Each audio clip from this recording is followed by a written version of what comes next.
Hey, what's going on YouTube? So we have to look at this debt ceiling fiasco. We have to look at the fact that the Republicans have pretty much caved when it comes to this debt ceiling hike. And what they've said is that they will raise the debt ceiling for the next 3 months, and then in May they're going to have to come up with some sort of resolution when it comes to this debt ceiling fiasco. And here's the deal. The Democrats don't want to cut spending at all. And what the Republicans are proposing is also crazy. They are proposing to cut only $1 trillion over 10 years. So people might say, hey, that's better than nothing. Sure, that is better than nothing. But the problem is, we've been increasing spending since the year 2000, 2001, at around $160 billion a year in the United States. So the budget continues, or the expenses that come out of the United States government continues to increase at around $160 to $170 billion a year.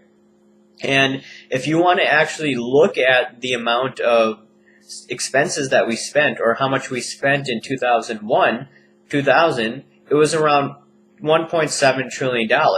What are we spending right now? Around $3.8 trillion, and we don't even have a budget showing what we should spend and what we shouldn't spend. So those are some crazy things going on. But what I'm trying to get at is that, number one, the Republicans are only offering to cut the level of increase in spending, while the Democrats aren't offering anything. They're saying that any cuts represent austerity. So how could it represent austerity when the Republicans are only offering to cut the size of the increase in last year's expenses? So it makes no sense coming from the left. And right now we are paying around $360 billion on the interest on our debt. This was actually the fiscal year 2012. And we were paying around 2% interest totally on our bonds or on our debt.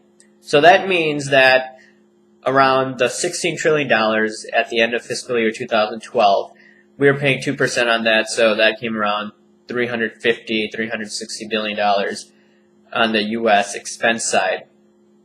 So out of the $3.8 trillion, we spent $360 billion on the interest on the debt. So technically that isn't that much when it comes to our budget. It's less than 10%. But here's the problem, though. Assume that interest rates rise in the next few years. Let's just say that the Treasury notes, where most of our debt is denominated actually, is priced in, the interest rate is usually priced in at 2% now. But what if it's priced in at 4% down the road? And assume that our national debt gets to $20 trillion within the next few years. This is going to happen before Obama leaves. And the debt's going to be $20 trillion.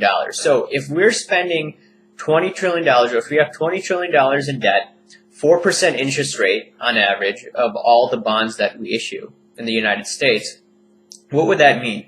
That would mean we'd be paying around $800 billion on interest on our debt, approximately. I don't have the exact numbers, but that's how much we'd pay. 3%. What if the Treasury notes on average get to around 3%? How much would we pay on our debt, assuming that our debt level is at $20 trillion? We would pay $600 billion on the interest on the national debt. So it's going to continue to balloon out of control once we add more debt. And interest rates are going to have to rise. Now the question is, when is it going to rise?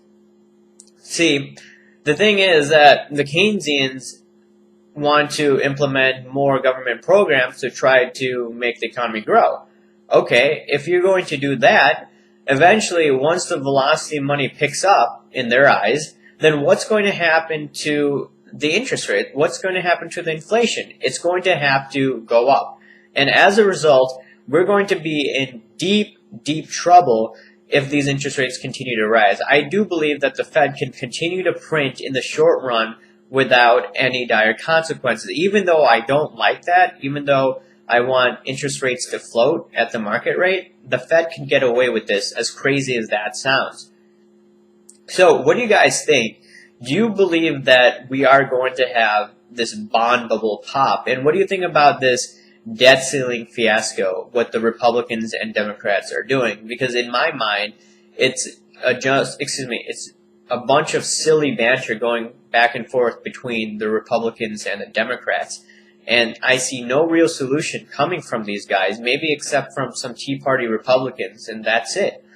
And I believe we are going to be in deep trouble within the next 5 years if they don't manage to keep interest rates down. And I don't see how they can keep interest rates down if we continue to print all this money. It's going to be inflationary down the road. We are not like Japan, because Japan financed their debt internally. So leave your thoughts, guys, and I'll talk to you another time.